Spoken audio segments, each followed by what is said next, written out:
Hai, Assalamualaikum warahmatullahi wabarakatuh. Terima kasih Sana udah klik video ini dan selamat datang di channelnya Kiara Desman. Ba'a kabar Sana hariko, lai sehat, mudah-mudahan sehat sadonyo ya Sana. Di video kali ini aku mau ngebahas salah satu ulama besar dari ranah Minang. Ulama ini merupakan generasi awal yang menyebarkan ajaran agama Islam di tanah Minangkabau, yaitu Syekh Burhanuddin. Kalau Sana penasaran dengan perjalanan hidup dari Syekh Burhanuddin ini, tonton videonya sampai habis ya Sana. Jangan lupa Sana tolong subscribe dan aktifkan lonceng notifikasinya, supaya Sana nggak ketinggalan video-video terbaru dari aku selanjutnya. Sudah 4 abad berlalu setelah kepergian dari Syekh Burhanuddin, tapi nama Syekh Burhanuddin ini tetap melekat dalam ingatan masyarakat Minangkabau. Gimana enggak Sana, Syekh Burhanuddin ini merupakan salah satu ulama besar dan merupakan generasi awal yang menyebarkan ajaran agama Islam di tanah Minangkabau. Menurut catatan sejarah, Syekh Burhanuddin ini lahir di Pariangan, Tanah Datar. Ibunya bernama Cukuy dari suku Guci, sedangkan ayahnya bernama Pampa dari suku Koto.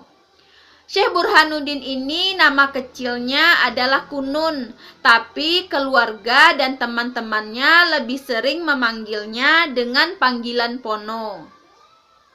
Saat Pono berusia 7 tahun, kehidupan keluarga ini serba kekurangan atau kayak miskin gitu ya Sana.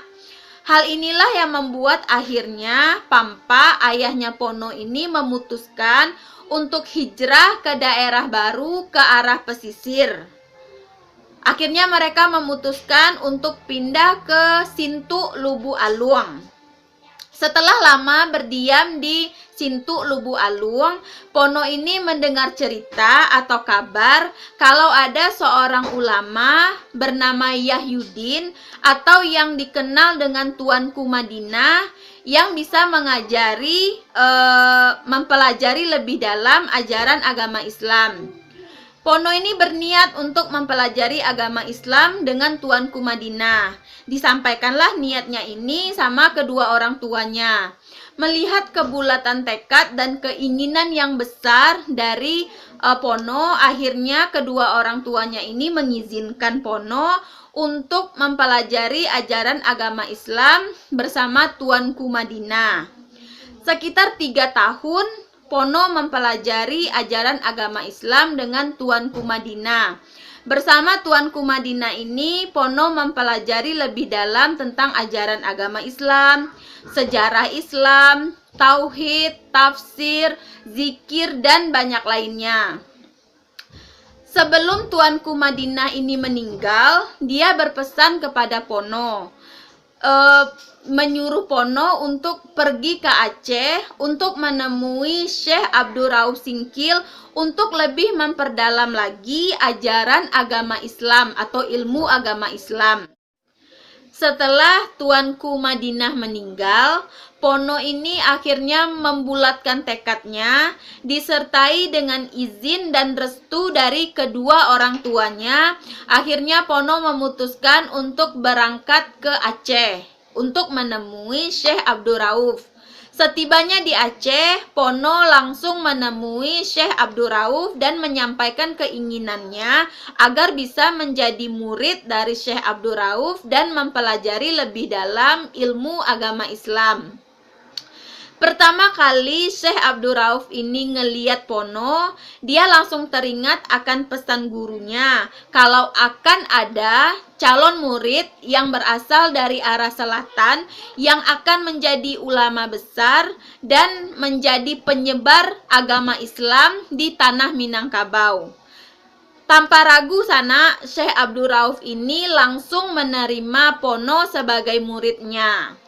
Bersama Syekh Abdul Rauf, Pono ini lebih banyak memperdalam ajaran atau ilmu tentang tasawuf dan tarikat Satariyah. Selama di Aceh, Pono ini nggak hanya memperdalam ilmu agama Islamnya aja sana, tapi banyak menghadapi ujian seperti ujian tarikat, ujian kesetiaan, sampai ujian melawan hawa nafsunya sendiri. Tapi semuanya bisa dilalui Pono dengan baik. Ada beberapa catatan sejarah yang menceritakan tentang kegiatan Pono selama berada di Aceh. Yang pertama, suatu waktu Syekh Burhanuddin ini meminta muridnya untuk berkumpul di tepi kolam ikan yang berisi kotoran manusia. Syekh Abdul Rauf meminta agar muridnya masuk ke dalam kolam ikan untuk mengambil bejana yang jatuh ke dalam kolam tersebut. Nggak ada salah satu muridnya yang mau sana. Akhirnya keluarlah Pono. Dengan keikhlasannya, dia masuk ke dalam kolam ikan yang berisi kotoran manusia dan mengambilkan bejana milik Syekh Abdul Rauf. Setelah dibersihkan, bejana tersebut diberikan oleh Pono ke Syekh Abdul Rauf. Hal tersebut membuat Syekh Abdul Rauf semakin lebih memperhatikan Pono. Ada cerita lain sana. Suatu waktu Syekh Abdul Rauf ini mendapatkan undangan ke seberang pulau. Dia membawa beberapa muridnya. Sebelum pergi, Syekh Abdul Rauf berpesan kepada muridnya yang tinggal untuk menyuruh Pono menyusulnya ke seberang pulau. Setelah dapat kabar kalau dia nih disuruh sama gurunya untuk pergi ke seberang pulau, bergegaslah Pono ini menuju tepi pantai.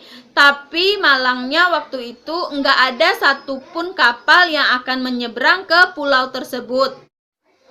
Dengan izin Allah, nggak tahu kenapa tiba-tiba tubuhnya Pono ini berubah menjadi seringan kapas. Lalu dia berjalan di atas air untuk menyeberangi pulau tersebut. Seolah-olah kayak tubuhnya Pono ini ada penyangga yang membuat dia bisa berjalan di atas air. Kejadian tersebut dilihat oleh santri yang ada di daratan dan orang yang berada di seberang pulau. Setelah 9 tahun mempelajari ilmu tarikat, akhirnya Pono ini dinyatakan lulus dan mendapatkan ijazah dari Syekh Abdul Rauf. Tapi nggak hanya mendapatkan ijazah aja sana, Pono ini juga mendapat tambahan gelar Syekh dari Syekh Abdul Rauf. Ada beberapa pendapat yang mengatakan kalau Pono ini belajar di Aceh selama 21 tahun. Tapi ada juga pendapat lain yang mengatakan kalau Pono belajar dengan Syekh Abdul Rauf selama 30 tahun. Aku nggak tahu ya sana mana yang benar 21 tahun atau 31 tahun. Kalau sana ada yang tahu kebenarannya, tulis di kolom komentar ya sana. Setelah mendapatkan ijazah, Pono ini berniat untuk pulang ke kampung halamannya yaitu Minangkabau. Disampaikanlah niat Pono ini sama Syekh Abdul Rauf. Syekh Abdul Rauf sangat mendukung dan menyetujui keinginan dari Pono untuk kembali ke kampung halamannya. Sebelum pulang, Syekh Abdul Rauf mengganti nama Pono menjadi Burhanuddin. Makanya Pono ini berubah nama menjadi Syekh Burhanuddin seperti yang kita kenal sekarang sana. Menyusuri pantai barat Sumatera dari Aceh ke Pariaman, akhirnya Syekh Burhanuddin tiba di Ulakan. Setiba di Ulakan, atas kebaikan teman lamanya Idris Majolelo dan izin dari Raja Ulakan, Syekh Burhanuddin diberikan sebidang tanah. Sebidang tanah inilah yang kemudian dibangun oleh Syekh Burhanuddin menjadi surau pertama yang dikenal dengan Surau Gadang Tanjung Medan. Surau Gadang Tanjung Medan ini dipergunakan oleh Syekh Burhanuddin untuk mulai mensyiarkan ajaran agama Islam atau ilmu tarikat satariyah yang udah dia dapatkan dari Syekh Abdul Rauf Singkil di Aceh. Selain sebagai tempat untuk mensyiarkan ajaran agama Islam, Surau Gadang Tanjung Medan ini juga dipergunakan oleh Syekh Burhanuddin untuk mengajari anak-anak yang ingin mempelajari ilmu agama Islam. Setelah anak-anak muridnya ini mendapatkan ijazah dan dianggap lulus, anak-anak ini akan disuruh oleh Syekh Burhanuddin untuk kembali ke kampung halamannya masing-masing untuk menyebarkan lagi ilmu tarikat Satariyah yang telah diajarkan oleh Syekh Burhanuddin.